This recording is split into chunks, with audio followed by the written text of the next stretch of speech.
Per usual, everything on this channel is for educational purposes only and is not intended as financial advice. It's Macro Monday. Let's take a look at some legacy charts. But first, the usual flows report from James at CoinShares, the 5th largest weekly inflow last week, which was mostly offset by the German government selling, which hopefully is done by this point.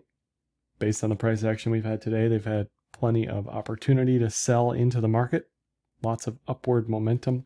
Looking at where we had most of the flows, BlackRock, Fidelity, some into Ethereum multi-asset, but mostly Bitcoin, and most of the flows coming from the United States. Every once in a while, there's a really good research report that comes out, and IDIG usually does a great job in their brevity and in their graphs. So I'll put the link to this in the description of the video. Bitcoin at the bottom here for quarterly returns, silver at the top. Lots of stuff in between that. We're minus 13% on the quarter for Q2. Year to date, we are the strong winner. This was, of course, before the German selling, miners, GOX, Genesis, blah, blah, blah. There's tons of selling up here. This is a chart that stuck out to me. Just the simplicity of it. August, September, not typically the summer months where we do well, especially September from memory. Just something to keep in mind as everybody's all bulled up, for better or worse, on the assumption that Trump will get reelected. We are fully tied at the hip to that idea now, at least the market is. So if that were to go the other way, come November, things could get ugly. And it's probably important to remember that going down the road into election day, as slim of a chance as I see Biden getting reelected, if he does, crypto probably goes south quickly. So definitely one of those hedgeable moments on the day, if nothing else, just in case. Bitcoin today doing very, very well, continues to do well, which is good to see. We did not have legacy selling us down. We did not have anybody else selling us down. Anybody who's wanted to sell, like I said, into this market today, the day before, they've had plenty of time, liquidity, volume. We held the pitchfork that I didn't think we were going to hold just based on how we looked. We are trying to go back into the safety of the midpoint of the range, trying to get back above the 20-week. We're above the 200-day.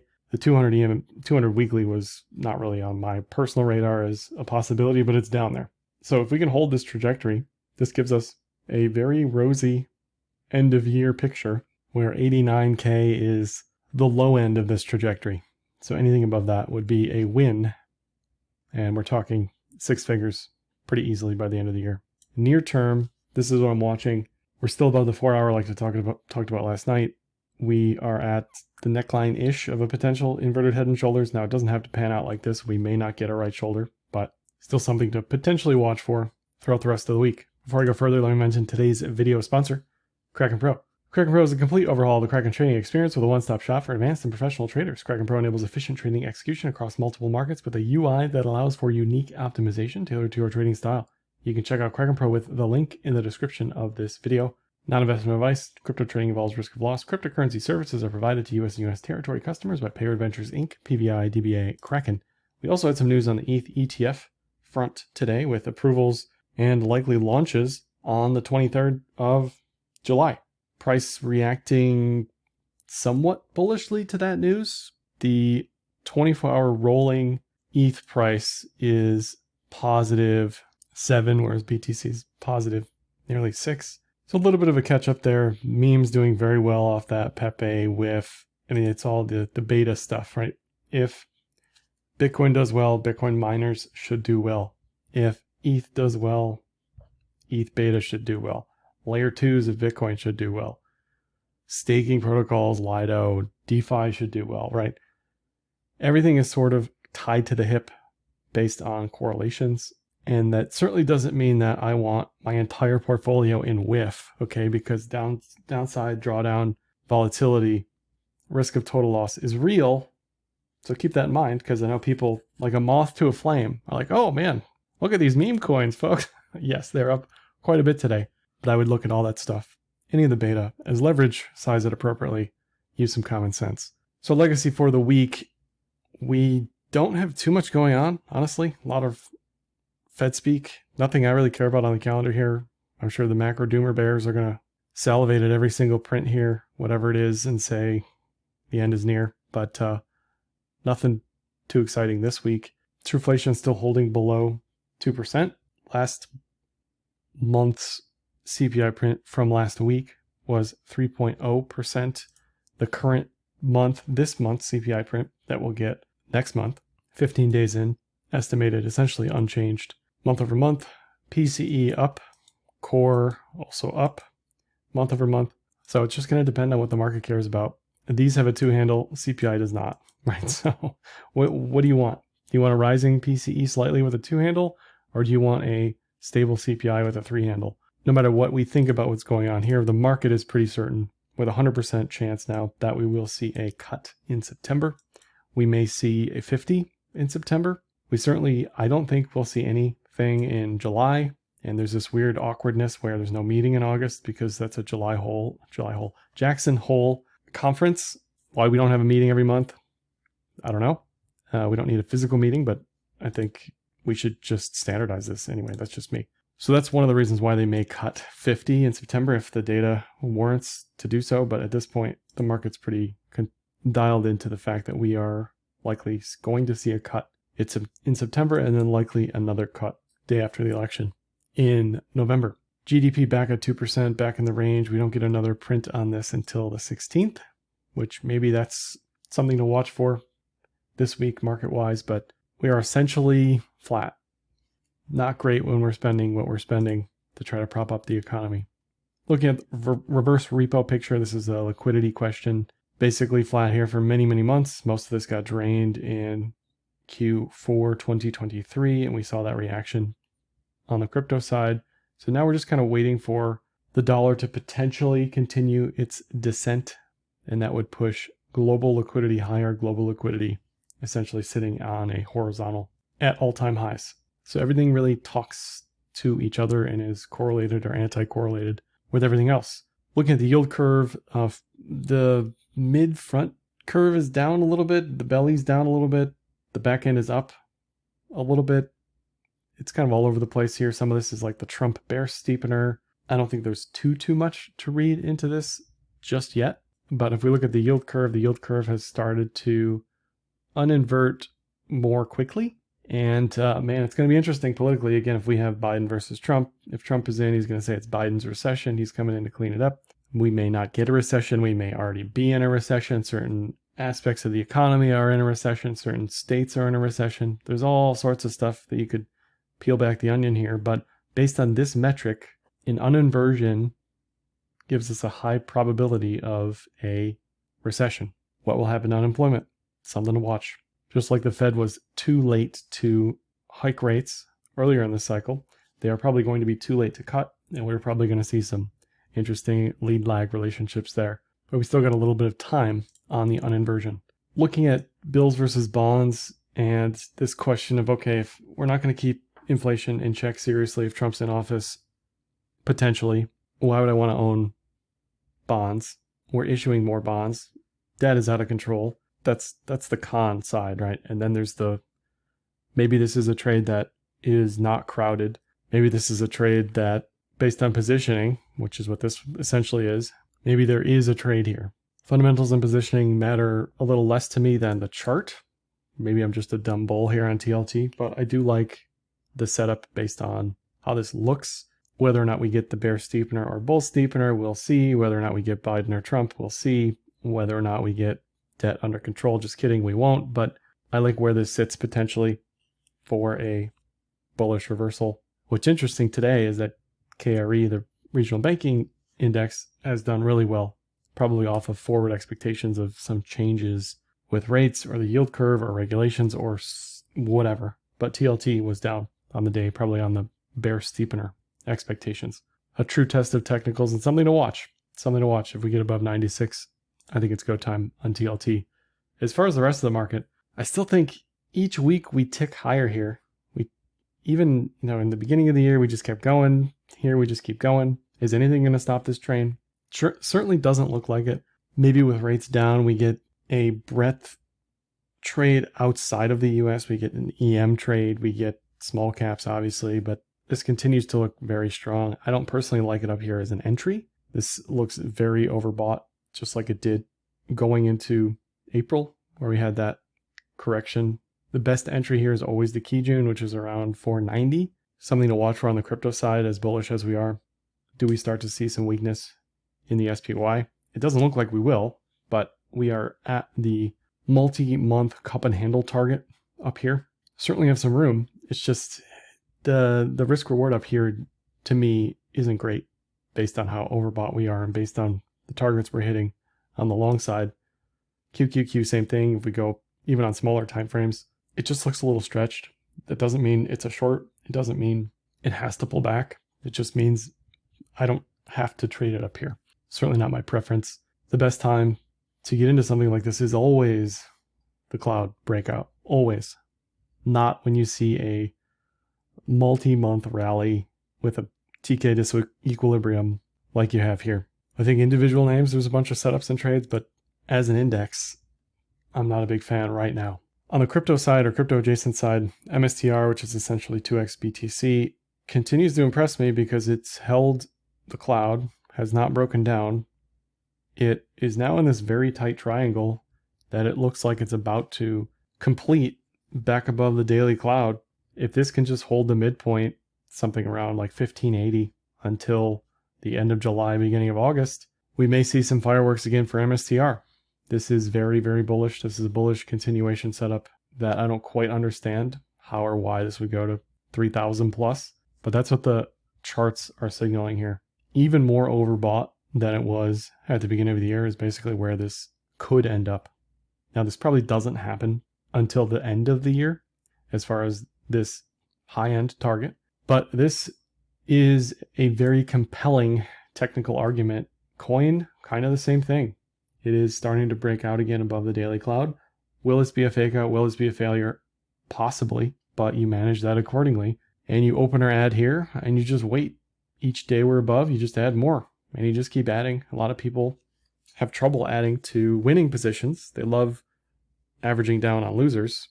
They have a ton of trouble adding on winners. But this could be a run-of-the-mill vanilla bullish breakout as well on coin. WGMI is another one.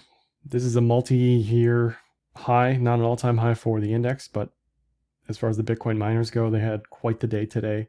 Kind of an odd spot based on the cloud, but based on price action chart pattern, this looks like it has plenty of room to me as an index, but just like most of these indices, I like individual names a little bit better than the indices. This still looks plenty compelling to trade, but clean spark to me, regardless of fundamentals. I like the technicals here. I think this was up something like 15% today. CIFR something like 27% today. Just stupid numbers. This is why I keep telling people, if you want to trade something, just trade the miners instead of alts, because these at least have the crypto tailwind, the AI tailwind. They've got a lot of short interest generally. Are they the best businesses? No. Are they the best fundamentally? Also no. But from a technical perspective, they're pretty clean as far as how they trade. So this would also be a 52-week breakout or whatever you want to think of this as on CIFR. This has plenty of room for more to me. And I've been watching this for quite some time. And this is just part of the game on the legacy side. This stuff could take a very long to consolidate and break out. It could take a very long post-breakout to reach its target. And you at least get a little more time. You don't have this time constraint of some meme coin going against you. This looks very good. And the miners as well as spot BTC are also a crypto trade, or Trump trade rather, because of his endorsement of the miners. BTF, maybe a little back burner trade to think about after CIFR plays out. Wolf has hit its target. IREN has hit its target. Those are sort of done for now, whereas I see CIFR and CleanSpark as probably the next to move higher. And then the laggard after that is probably BTF. Mara did great today as well, 18%. So there's plenty of options out there. But if you're looking for something, this is another potential on my watch list. As far as the semis go, broadly, they don't look great. Again, you're getting TKC clamp here. To me, that's just not an entry. The entries are obvious here on the cloud, bullish TK cross, price above cloud. Anything that's close to the cloud is where you want to be. This is extremely far away from the cloud, extremely far away from the Kijun, and is flattening out momentum-wise. So unless we get some sort of pattern up here, it just doesn't really make sense to me. NVIDIA the same. It doesn't need to go down. I just don't see an entry here. The best entry was the horizontal all-time high in May, and since then it's been straight up and now it's consolidating again. So I don't really see a setup there. SMCI to me, I've talked about this one for a few weeks now. It's kind of underwhelmed and disappointed a little bit, but similar to coin, similar to MSTR, it is on the bullish side of the cloud again. Not all the signals are bullish, but it's getting there. And it has a interesting triangle consolidation depending on how you want to measure this. It looks like it wants to try for higher. Whether or not we see that, I don't know, but the stop loss is obvious. Anything below 780, and I'm out of this one, but it looks okay. It took a long time in 2023 to break out as well. Fundamentals, I don't really care. Okay, I just don't. The technicals make a lot more sense to me than the fundamentals. AMD, another one, it looks okay. Doesn't look great. Maybe something to watch here throughout Q3 and Q4. Intel, if I'm going to trade a laggard, probably better as far as trying to get back into the daily cloud. Maybe some sort of daily edge to edge here.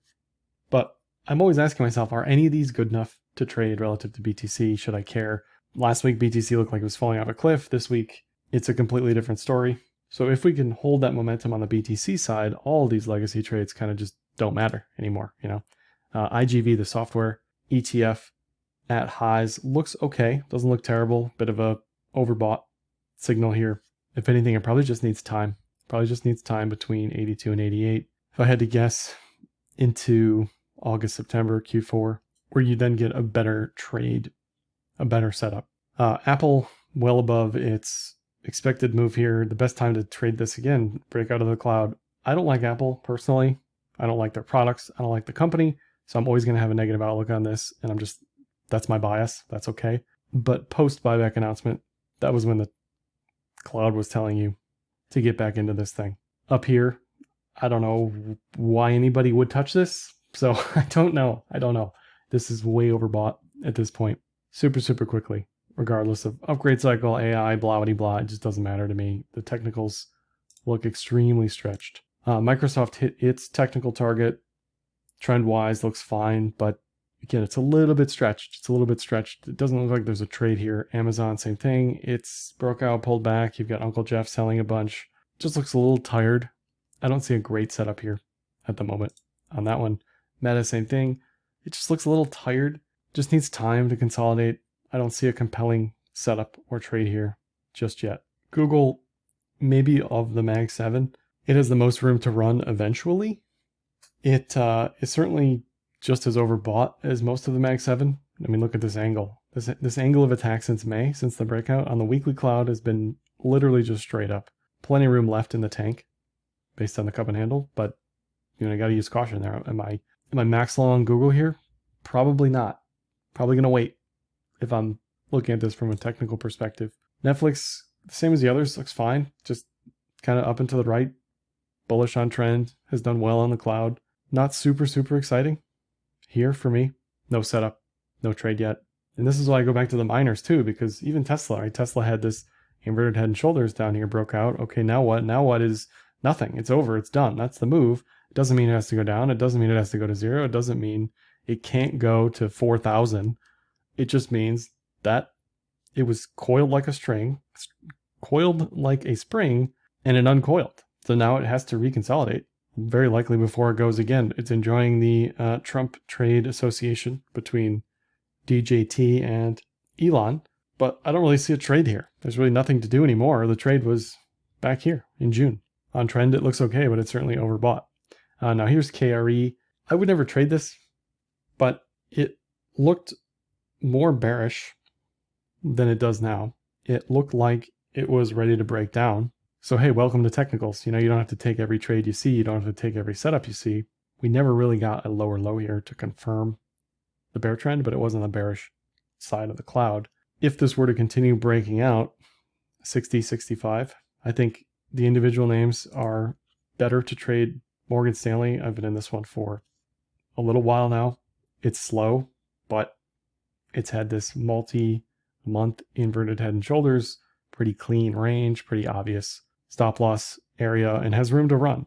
So I like this as maybe one of the larger banks or investment banks. I don't know how people categorize this stuff. Bank of New York Mellon also might be at an all-time high. I don't think there's a trade here per se, but some of these banks continue to do very well. This is BlackRock. BlackRock looking good on The weekly cloud, maybe some sort of cup and handle here. Kind of looks like IWM a little bit of a Wyckoff markup phase maybe. Doesn't look horrible.